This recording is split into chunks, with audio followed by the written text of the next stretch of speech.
What we say is walk away is a journey, not a destination. And what we mean by that is this is your own journey of exploration. We want people to think for themselves, do their own homework, do their own research, look for the truth between the lies of the left-wing media.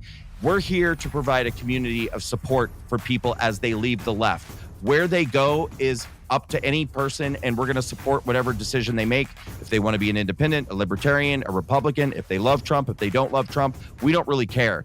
But one thing we do say is that if you are the Republican Party, or if you are, say, the Trump campaign or whatever, it would be a great idea to connect with our organization, because we've got thousands, hundreds of thousands of people who are ripe for people going in there and saying like, hey, what a great choice you made to walk away. Here's why we would love to have you on our team. You know, a lot of people do find their way to the Republican Party or Trump, but it's not mandated by our organization. And that freedom is why we've been successful at getting people to leave. All right, folks, happy Friday. We're right now getting ready to kick off the Christmas weekend. I'm excited to give you a little conversation with Brendan Straka. He founded the Walkaway movement. He was a big liberal protesting and supporting left-wing causes, and now finds himself transitioned all the way to somebody who is supporting President Trump and the right-leaning movements. I'm going to talk to him about how he did it, what it meant to him, and so much more. Let's get into it with Brendan Straka. Brendan, thanks for joining us today. Thanks for having me. You bet. So, you know, it's interesting when you talk about the Walkaway campaign and your effort, you describe yourself as a former liberal. Were you the kind of person that was just a liberal by default, meaning that you kind of went about your daily business, or were you active in politics, engaged in the community, that kind of stuff? So I would describe myself as a liberal who was really involved in social issues. I didn't really follow a lot along the, geopolitical landscape, things like that, but I was very concerned about racial justice. I was very concerned about gay rights issues, things like that. And so those were the things that really caused me to gravitate toward Barack Obama, Hillary Clinton, things like that. So I wouldn't say that I was apolitical, but I would say that the majority of my political interests were social causes. And when you say interest, were these things that you marched for or posted about, or was it just that you believed them? No, I definitely marched for, protested for, joined groups, was involved in things, donated, etc. So these social issues were pretty important to me. Okay, so I want to kind of walk through this systematically, because the walkaway movement seems like the manifestation of where you got to. But let's start with you as an individual. What was it that sort of made you question all of these causes that you supported? Well, it gradually happened over the course of years. I would say probably around 2014, 2015, maybe even a little bit before. What I started to notice within liberal camps was this sort of adopting of new language. Suddenly we were talking all the time about privilege and victimhood and hierarchies and white privilege and male privilege and all these different things. And it never really sat right with me. At first, it was a little bit weird because I didn't question my fellow liberals that much. And there's always kind of a cause du jour.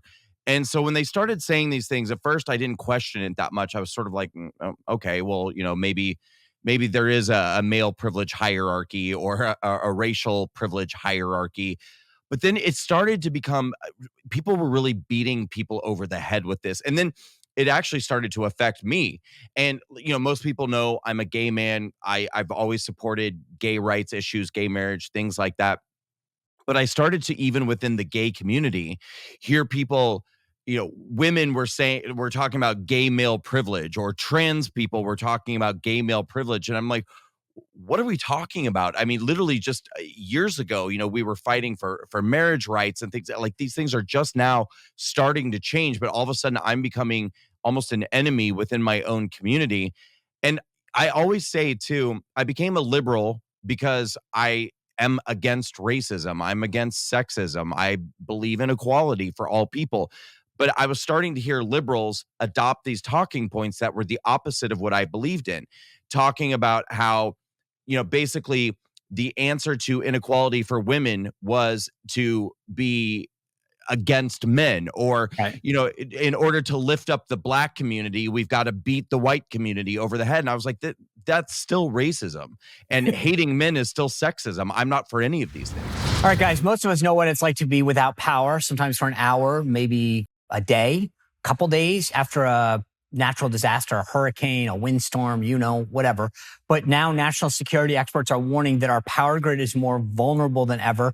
And they've identified 9 key substations, which, if attacked, they're saying we could lose power for months. That's why having your own solar power is more important than ever. So I recommend the Patriot Power Generator, which is a solar generator that you don't have to install in your house. It's portable. You can take it with you. You can use it inside your house. And it's powerful enough that if power goes out, we're talking your phones, your tablets, your computers, medical devices, even your refrigerator gets power. So if you go to 4patriots.com and use code SPICER, you get 10% off your first purchase. It's 4patriots.com, includes that Patriot Power Generator. You'll get that guarantee for a year, free shipping if it's over $97, and a portion of every sale is donated to charities that support veterans, right? That's great. So go to 4patriots.com, use code SPICER, 4patriots.com. You do not want to be without power in case something happens. These causes, you mentioned sexism, racism. I don't think that's an ideology or a party owns those, right? I'm a fairly strong conservative. I'm against racism. I'm against sexism.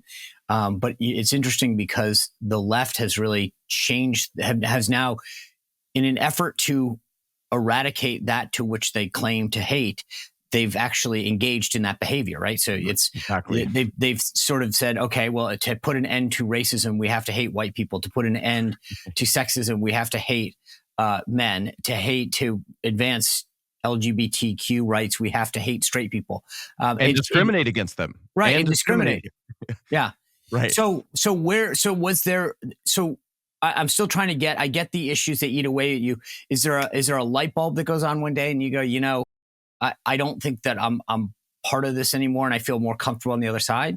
Right. So I was feeling pushed away by some of those things and how I felt like the ideology was changing. But everything went into fast forward in 2015, 2016, when Trump decided to run for office and ultimately got elected. So when, in 2015, when he announced he was running, I thought it was a joke, and I a lot of people on the left, I think even a lot of people on the right kind of laughed it off and was like, okay, yeah, the real estate guy from The Apprentice is going to run for office. Sure. And then all of a sudden, there was this huge groundswell of support and this thing emerging that we call the MAGA movement, which we now kind of call the America First movement, and this rise in populism. And it became really clear that this wasn't really a joke. Something was happening in this country, and people were getting behind it. And immediately at that point, the media that I trusted, sources like CNN, MSNBC, New York Times, et cetera, I think had to kind of conjure up a plan of how they were going to take this guy out. And I believe that they asked themselves, what triggers our base more than anything? Social injustice. We have to make this guy the most racist, bigoted, homophobic, Islamophobic, transphobic person who's ever existed, ever run for president. And that's what they did. And I bought into it, like most people on the left, hook, line, and sinker. And this very pivotal moment for me that I'll never forget was, I think I don't remember if it was 2015 or 16, but I just remember being on the treadmill at the gym watching CNN when all of a sudden CNN flashes an image on the screen that says Donald Trump mocks disabled reporter. And I thought for sure that was going to be the end of his run. I thought it was the most disgusting thing I'd ever heard of, that any person who would want to sit in the highest office in America could possibly do. And it seemed to have no impact on his support, and I couldn't understand it. But at the end, I still wasn't super freaked out about it, because the same media kept telling me, well, he's got like a 3% chance of winning and Hillary Clinton's going to win in a landslide. So when he ended up winning the election, that's when I completely had a breakdown, and cut to those images of the people screaming, no, that was me. Really? And, oh yeah. Yeah. I recently did a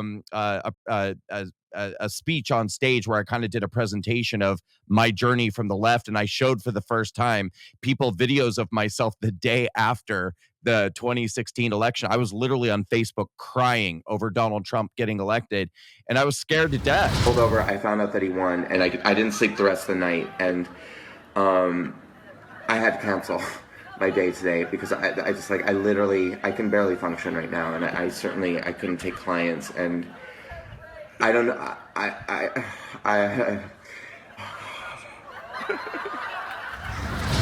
And then that's why ultimately about 2 months after the election, I went on Facebook and I said, I'll never be able to understand how you people could possibly vote for a man who's capable of mocking a reporter's disability.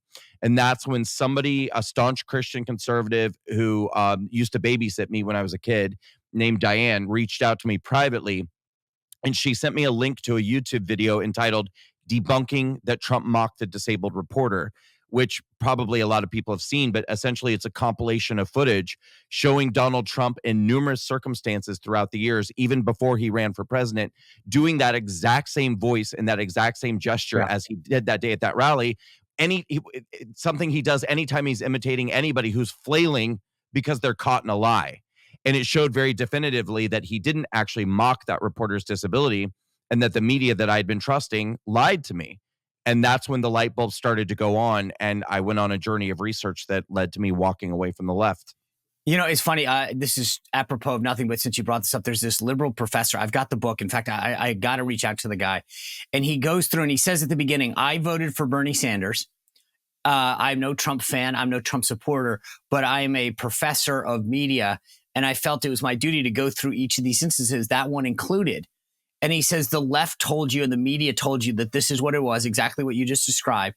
But here are the circumstances. And he writes instance by instance and goes through and debunks it. And again, he's very clear. I don't like this guy. I didn't vote for him. I'm a Sanders liberal, socialist. But it's funny because the people, and this latest iteration where it's like he wants to be a dictator. I was watching Jonathan Karl on ABC the other day, and it's like Trump has made it clear. He's stated unequivocally that he wants to be a dictator. And it's like, no, we all know, like, watch the clip on Hannity. He was laughing when he said it. He's like, I want to do it for one day. I felt it was like very apropos when he said, just Rosie O'Donnell. And it was sort of, he was like, just because I want to build a wall. He wasn't like, and even Hannity says afterwards, like, that's not what a dictator does. Like, you could still build the wall. But he was trying to, use the moment and be funny and whatever. But I was like, these guys in the media just wanted their clicks so they could say, see, he said he was going to be a dictator. And if you don't watch the whole thing in context, you walk away. And that it's so true. On issue after issue, instance after instance, these guys in the media lie to perpetuate a media, to go after him. Same thing on the race stuff with Trump. You go back and you look at the number of people who praised him, Al Sharpton and Jesse Jackson, all this stuff prior to him running. He had a great relationship with the black community. And yet they don't want you to do that. Same thing with the Jewish community. You look at the agenda that he had towards Israel as a president, the fact that his daughter's Jewish. I mean, none of that gets in the way of this narrative about how bad he is if the left wants to perpetuate it. Yeah, no, that's absolutely true. And I mean, I was a huge fan of The Apprentice. I never missed it on Thursday nights. I would run home. I'd be so excited to watch The Apprentice. And then the moment that CNN told me that he was a bigot, it was just like, it's like my brain just stopped working. But I mean, ultimately, I think what the problem is that people aren't getting that the media is not a trusted institution anymore. And that's, well, I mean, a lot of people are getting it, but people on the left are not getting it. And they see them as a trustworthy authority figure, and they are not. And they are taking advantage, I think, particularly of minority communities, which was a huge reason why I started Walkaway and did what I did, because it bothered me so greatly to realize that we actually really don't need to be divided in this country by race, by sexual orientation, by whatever. This is entirely a construct of the left wing to control people's thinking, to control people's feeling, and ultimately the way that they vote. And that's why they're lying time and time and time again to keep controlling people. And I find it to be really outrageous. The key word there, and this is where I think the audience needs to understand entirely what you just said. It's all about control. These guys want to control the narrative. They want you to believe certain things, hate certain people, like certain ideologies, not like. It's all about control. And it's funny, as somebody who's been in the business that I have in terms of PR, when you go pitch a story, it's amazing what they'll take and what they won't, right? So what they deem as news or newsworthy is because they don't want certain stories to get out or certain ideas or certain images, right? You look at what's going on with Joe Biden, the same thing. When you have somebody, think about it, every time a Republican goes on a Sunday show, they ask him, if he's convicted of the following, will you vote for him?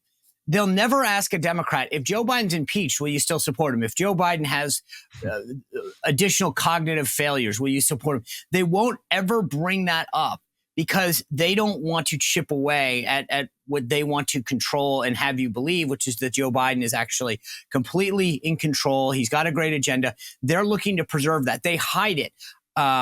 They hide his fumbles, his gaffes, his statements, his contradictions, his hypocrisy, his past failures, because that's not the narrative they want to perpetuate. And similarly, they will blow up anything that's on the right or with Trump because it allows them to maintain what they want to maintain and prohibit what they want you to be prohibited from.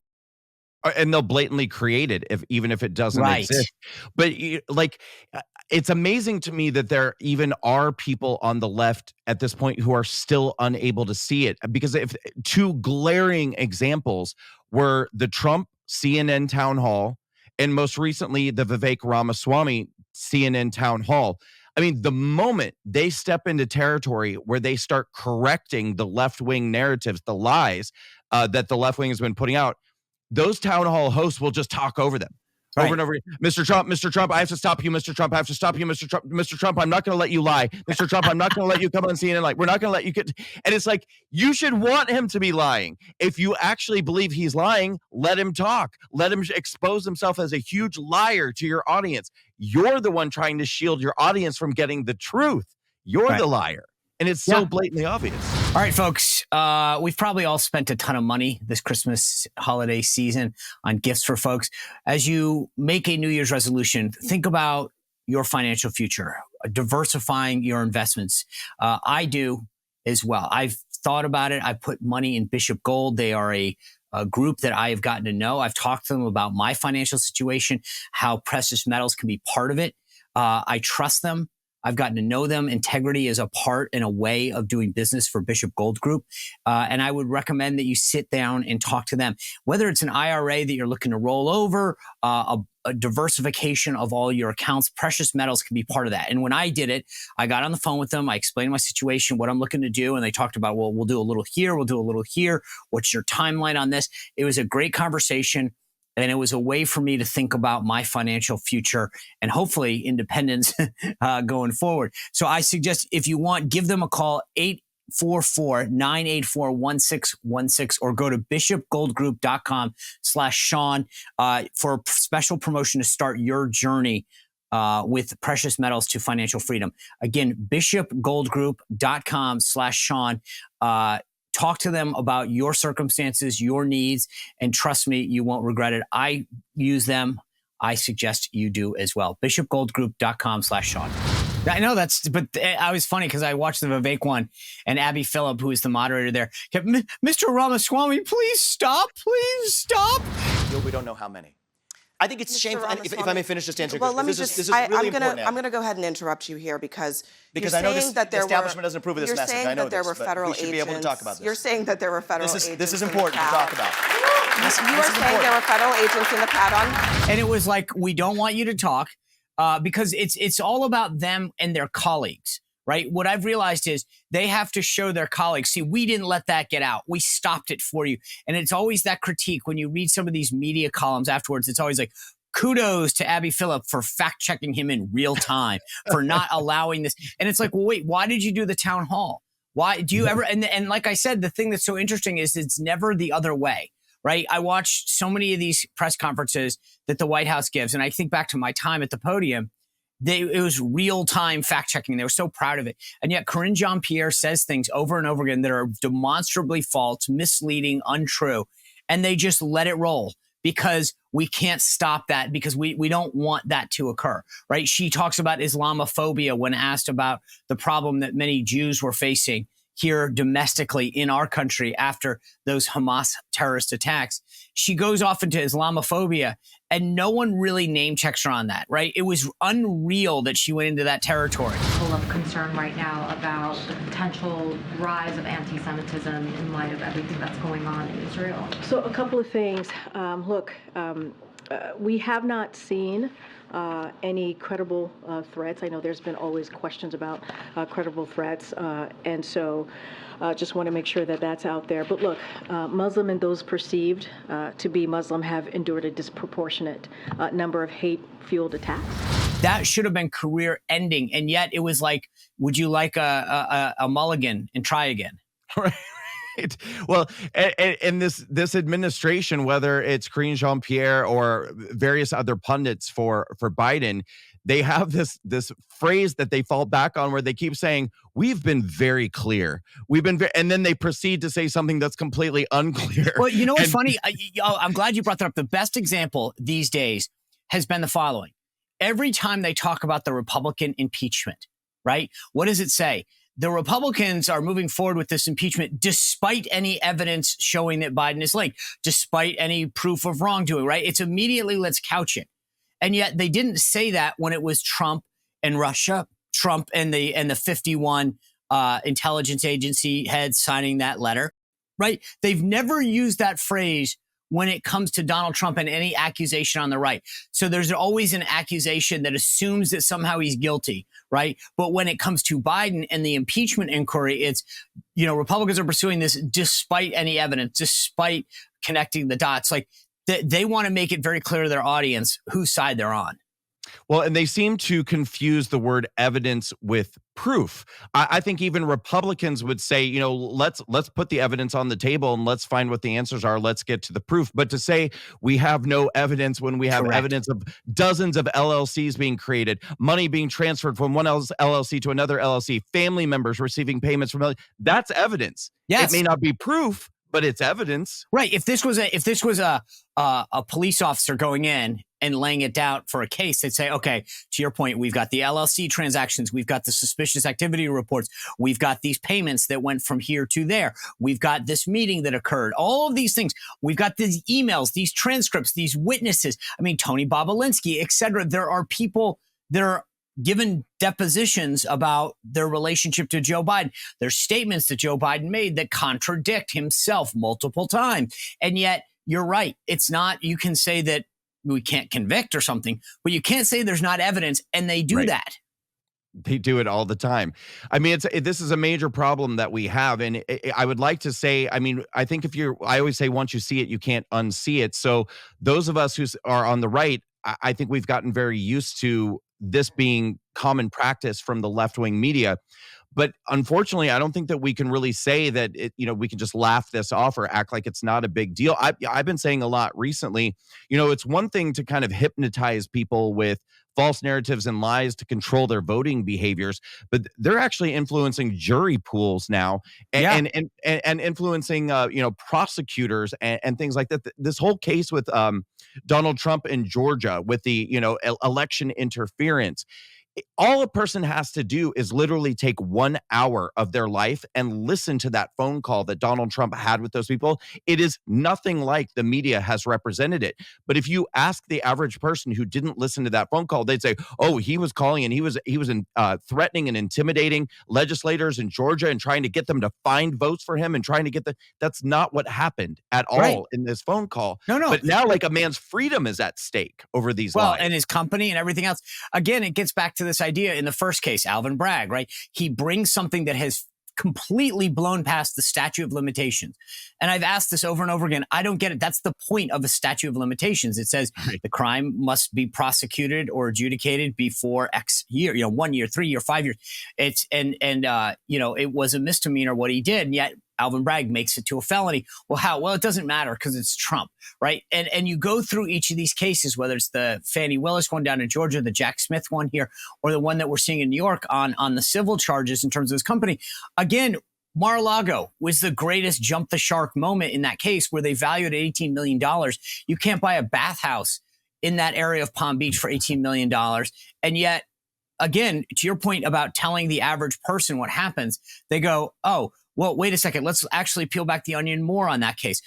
He got loans. He paid the loans off. The banks are happy. They got their money. They're not crying foul. No, there is no victim in this. And yet Letitia James, again, from something that happened years ago is going after him. Why? Not because there's no crime in New York City or New York State, but because it is Donald Trump and they're going after him. So each case, I think you're right. The problem is that if you only hear the headline from CNN, the Washington Post, then you think, my goodness, this is horrible. But once you peel back the onion and actually listen to the underlying audio, video, or transcripts, you go, wait a second, this doesn't make sense. Well, and when you look at the way that our judicial system has become corrupted and weaponized in so many ways, I mean, it should be disqualifying as far as I'm concerned right out of the gate. If you are a DA, a prosecutor who campaigned on going after Trump, and then got into office and found something incredibly flimsy to go after him on. And I mean, in the case of Bragg, I mean, there were numerous prosecutors before him who said there's no case here. There's just nothing here. And then somehow, not only did he find a case, but he found a felony case where they couldn't even find a misdemeanor case before that. Right, exactly. So I want to get back to you for a second. You obviously have this personal transition going from left to right. When did you go, okay, this is me, but there's something more here and I want to launch this walk away campaign? Well, like I said, I mean, a lot of it had to do with the revelation that, well, first it started with the revelation that the media that I had been trusting was lying. And it wasn't just one example. It wasn't just a disabled reporter. I mean, I really fell down a rabbit hole for many, many months of going back to the beginning of Donald Trump's campaign and revisiting a lot of these key moments. Did he really call all Mexicans rapists? Does he really advocate for a Muslim ban? Things like this. And then realizing time and again that no, this was some sort of lie and exploitation from the media, completely taking a moment out of context and manipulating. And then I started to see very clearly the way that very quality was being exploited tenfold against minorities. And that made me very, very angry because, again, as a gay man and as somebody who was on kind of the fighting lines of a lot of these social issues, I started to see that a lot of the time and energy that I had spent dedicated to fighting these social issues was I didn't even have the cause right in the first place, because it was almost like I was fighting a boogeyman or a ghost that had been completely made up by the left-wing media and a lot of these, what I call the oppression industry, organizations like the NAACP or the Human Rights Campaign, these kind of social justice organizations that are basically designed to enrich the people who work for them by lying to people about these social issues that oftentimes are not even real. And that's when I realized I really wanted to do something about it, because my intention was actually good. I wanted to do something kind of altruistic, thinking, this will be very helpful because there's a lot of Black and brown and LGBT people who are very scared and are feeling very concerned about their place in this country and what is going to happen to them under a Trump regime. And so I wanted to do something that kind of woke people up to, like, look, you don't have to be afraid. You're being lied to. The media is lying to us. And so I put out a 6-minute video where I talked about all the reasons why I was walking away from the left, which went incredibly viral. And I launched a Facebook group called #WalkAwayCampaign, encouraging other people who were feeling the same way I was feeling to share their stories, make videos, contribute a testimonial talking about why they're leaving the left. And over the course of the next 2.5 years, it just exploded. We grew to over 511,000 people in that Facebook group. We had tens of thousands of videos and written testimonials from people leaving the left. And then on January 8th of 2021, Facebook just banned the walkaway campaign on the same day that they banned President Trump and hundreds of thousands of other conservative accounts. And just like that, all of that information, that data, the videos, everything was gone. All right, if you're a longtime watcher of the show, you know about my friend Leo Grillo and all the great work that Delta Rescue does. He's the founder of it. DeltaRescue.org has got a ton of videos on it where it shows you why it is the largest no-kill sanctuary in the world. Notice I didn't say shelter. They're not there to place people, dogs and animals that have been abandoned. No, they're there to care for them for life.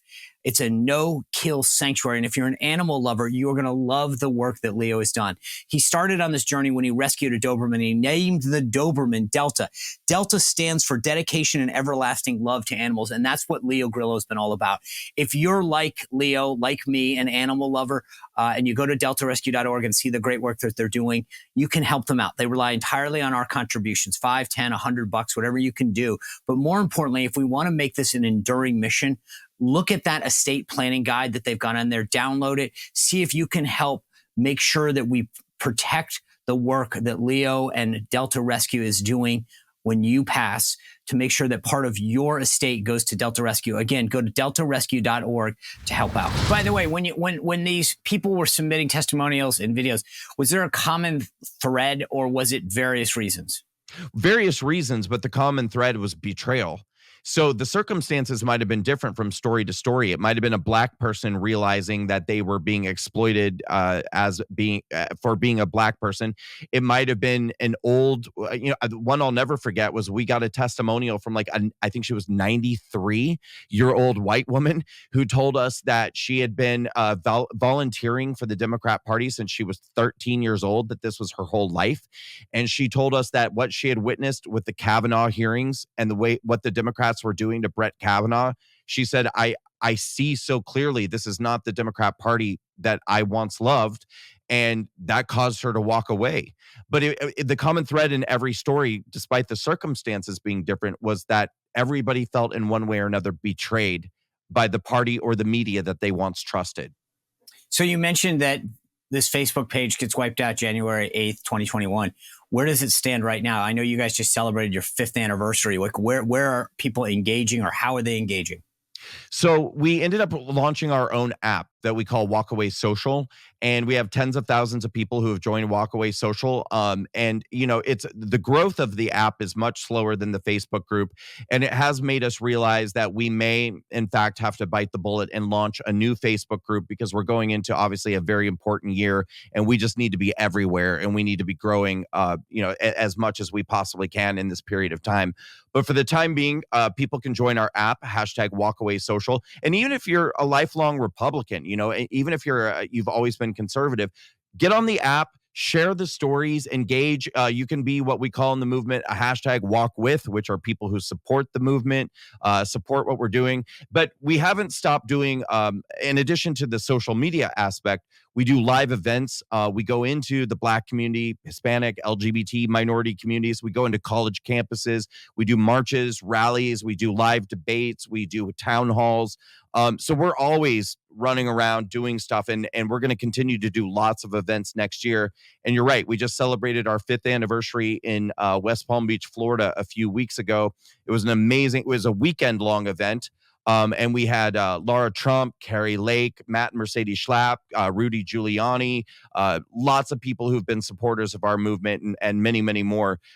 So we're never going to stop, but they've tried as hard as they could to take us out. And that's a pretty nice lineup, right? I mean, So what is the goal? Is it just to get them together in a platform and say, hey, we have some people that you have a common bond with? Is it to get them mobilized and registered or out to vote for Trump or the Republican Party? What do you want people to do once they identify with the cause? That's a great question. So one of the reasons why Walkaway has been so successful from the beginning is that I basically kind of replicated the formula of what caused me to walk away and caused me to have my experience of leaving the left, because it's a really big deal and people may not realize that, but leaving the left is quite literally very similar to leaving a cult. You're going to lose you're going to lose almost all of your friends. You're going to lose you could very well lose your job. You could very well lose family members. I mean, like I said, we had tens of thousands of videos, and we heard from people who lost their parents who lost their children or their grandchildren, people who lost their relationships with their sisters and brothers, spouses, divorces, for people because they couldn't any longer be a part of the lies of the left. And so what we do is, the reason why we've been so successful is we don't tell people, leave the left and become a Republican, or walk away from the Democratic Party and vote for Trump. It's not what we do. What we say is walk away is a journey, not a destination. And what we mean by that is this is your own journey of exploration. We want people to think for themselves, do their own homework, do their own research, look for the truth between the lies of the left-wing media. We're here to provide a community of support for people as they leave the left. Where they go is up to any person, and we're going to support whatever decision they make. If they want to be an independent, a libertarian, a Republican, if they love Trump, if they don't love Trump, we don't really care. But one thing we do say is that if you are the Republican Party, or if you are, say, the Trump campaign or whatever, it would be a great idea to connect with our organization, because we've got thousands, hundreds of thousands of people who are ripe for people going in there and saying like, hey, what a great choice you made to walk away. Here's why we would love to have you on our team.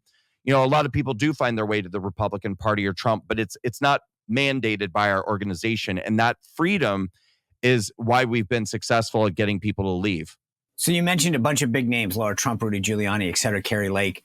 How do you guys financially get support? And are there groups, are there individuals that have been particularly helpful?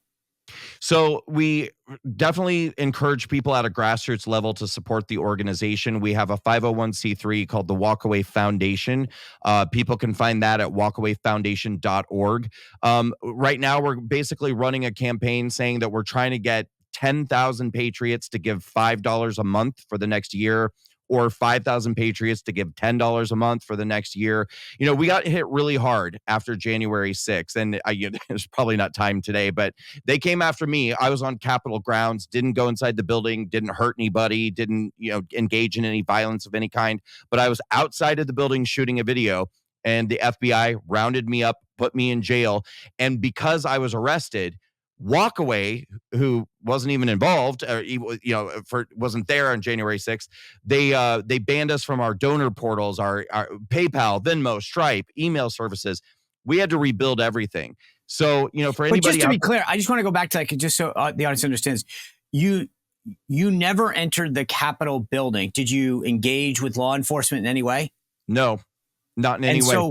So wait, well, just so people understand that, because I've heard a few of these stories. How does this go down? You go there.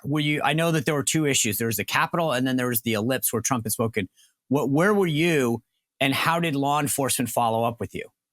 So both. I was at the Ellipse watching President Trump speak, and then I was actually a scheduled speaker along with dozens of other people for a second event at the Capitol. The event was actually called the March to Save America, and the plan was always for people to march from the Ellipse to the Capitol, where there was going to be a second event at the Capitol where dozens of people were going to speak. And so I was on my way to the Capitol when I started getting text messages from people I knew who were at home watching on television saying, we're hearing on the news that people are going inside the building, whatever. So I'm approaching the Capitol from the east side, and I started shooting a video, and I just continued. And it was late, by the way. I got there at like 2:40. So the videos that you've seen, which by the way are on the west side of the building, of people, struggling with police officers and breaking windows, and that had happened before I got there, and on the opposite side of the building. I was approaching from the east side. And when I got there, all of the barricades were fully open. There were 0 police officers on the east side grounds. 0, not one. So there were literally just thousands and thousands of people scattered around on the east side outside of the building. And I just walked into this crowd of people. And when I got there, on the video that I'm shooting, you see a man at the top of the stairs. There's people all over the stairs. And there's a man at the top shouting, "They opened the doors. They're letting us in. We're going inside. We're going inside." So I walked up to the top of the stairs, and when I got there, sure enough, both doors were open, and there was a crowd of several hundred people. Some of them were trying to push their way in. The majority, like me, were shooting a video. And I shot a video for 8 minutes, and then a man came out of the building, got on a bullhorn, and he said, "They've cleared Congress. Everybody move out, move out." And I immediately turned around and I left, and I uploaded my video to Twitter. So what does the FBI say? I mean, so how does that manifest itself into an arrest? Right. So 2.5 weeks later, the FBI raids my apartment, gets me out of jail, or gets me out of bed, and puts me in handcuffs and tells me I'm facing multiple felonies for what I did on January 6th. And I said, "What did I do? I don't know what you're talking about." They said, so long story short, I went to jail. And when I got out of jail, I learned that I was being charged with a felony for occupying restricted grounds. So in other words, a trespassing felony for being on the grounds of the Capitol with thousands of other people. But then another felony that they charged me with was called impeding law enforcement in the line of duty. And I said to my attorney, "What is this? What are they talking about?" My attorney says to me, "Well, in your video, there's one moment that lasts about 30 seconds. Remember, there's hundreds of people around. Right. There's one moment where one officer comes out of the Capitol, and he's holding his plastic shield over his head. And this is about 35 feet in front of me. a couple of people grab his shield out of his hand, and then you hear people chanting, take it, take it, take the shield, take the shield. And then they give the shield back to him. He said, well, the FBI is saying that you were one of the people shouting. So they charged you with a felony for impeding law enforcement for allegedly shouting about this shield. Which, And, by the way, I mean, I don't know how shouting is a crime, but you tell me. But the thing that's so interesting is I know, and I just so people understand, you've gone out and debated people who were involved in BLM, that whole Black Lives Matter that literally vandalized, destroyed, rioted through cities, businesses destroyed, public property destroyed. I want to show a clip to the audience of a video between you and one of these BLM activists where you debated the facts that are going on with this. So let's just take a moment and look at that. I may not look like you, Taisha, but I'm just going to give you some numbers, and numbers have no color. They don't lie. So why don't we start with the fact that there are 328 million people in America. There are 41.4 million black people in America, which is 12.6% of the population. Yet 12.6% of the population is committing more than 50% of violent crime in this country. 9 unarmed black men were killed by police in 2019. 9 unarmed. Now, unarmed doesn't mean innocent. Unarmed doesn't mean not a threat. So last year, 0.00022% of the black population was an unarmed black person killed by the police. That is why we are burning America to the ground. That is why we are creating this false narrative of black people being attacked by police based off of 0.00022% of the black population. This represents 0.1% of all black homicides in the entire year of 2019. A police officer is 18.5 times more likely to be killed by a black man than a black man is to be killed by a police officer. The number of unarmed black Americans killed by police is down 23% since 2015 when Barack Obama was the president. And 93% of black homicides are committed by other black Americans. So if you truly care about black lives, I suggest you get to Chicago, because every weekend dozens of black people are being killed by other black people. All right. The thing that I thought was interesting there is that, like, you literally methodically just break down the reality of what's happening, the facts, here are the statistics, numbers. And I kind of look at that and go, same thing that we were talking about before with the media. You never hear that. You never hear about any of those people being arrested. You never hear about the actual statistics. I mean, you literally said 0.00002 interactions with police where it ended up that a black person was killed by him. That's not the narrative that the media pushes. Right. Well, and that's, obviously I'm incredibly sensitive to January 6th because of what I've gone through. But if you were to listen to the media and a lot of, talking heads on the left and Democrats in Congress, what you're going to hear is that, the lies about the 2020 election inflame the senses of these people and cause these people to have this violent episode, and this can't be allowed, and Trump needs to be punished, and the people need to be punished, and everyone needs to be punished. And I'm sitting there going, but you guys went on TV every night and told black people that they're not safe to walk down the street without getting shot by a police officer, when we actually have numbers and statistics that show that it almost never happens. A black person is more likely to get struck by lightning while being attacked by a bear than they are to be killed by a police officer. But you're reinforcing that belief and actually causing looting, burning, shooting, killing, neighborhoods to be burned to the ground. Like, that narrative caused these things to happen day after day after day, and they don't care. But they want to see Trump behind bars because Trump said that the 2020 election was stolen. And apparently, in theory, that's why violence happened on January 6th. And we have to treat the violence of January 6th as something completely different than the violence of 2020, which was actually much more deadly, much more violent, and much more destructive than anything that happened on January 6th.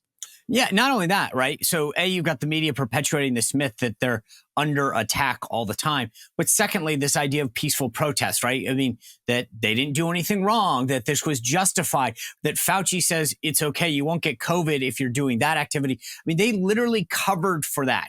I had an office when I worked previously at my last show that was literally, a half a block from Black Lives Matter. I mean, the amount of destruction, the businesses that were destroyed or vandalized, the number of people that were hurt or pushed out. You had David Dorn, the former police captain that was killed. And yet we never hear a narrative about that being bad or how many people were prosecuted or what they faced. Never. No. Or, by the way, how how corrupt BLM as an organization is and what they're really doing with the money. Right. We just never talk about those things anymore. But for some reason, we're expected to live in this parallel universe, this twilight zone where, see, and they don't draw these distinctions about January 6th. For instance, Google my name, and what you're going to find is that I'm a MAGA rioter, a MAGA insurrectionist, a domestic terrorist. Some articles will even say that I'm a white supremacist who was calling for a civil war. But none of them bother to mention that I wasn't even accused of violence. See, that's by the way, that's the interesting thing. I always bring this up with the Trump being taken off the ballot for being part of an insurrection. And I go, okay, well, not only has Trump not been accused of being or causing or being part of an insurrection, but no one has. They will never. And if no one has committed an insurrection, how can you take someone off a ballot who has not done that, right? I mean, that's, again, this is a perpetual, we're going to use whatever words we have to make you think that Trump is bad, that he's committed all of these things, that bad things have happened. And yet, again, when people protest somehow under the guise of racial justice, well, that's not looting. It's not violence. It's okay because it's for what I always say is a greater good. That's what the left perpetuates.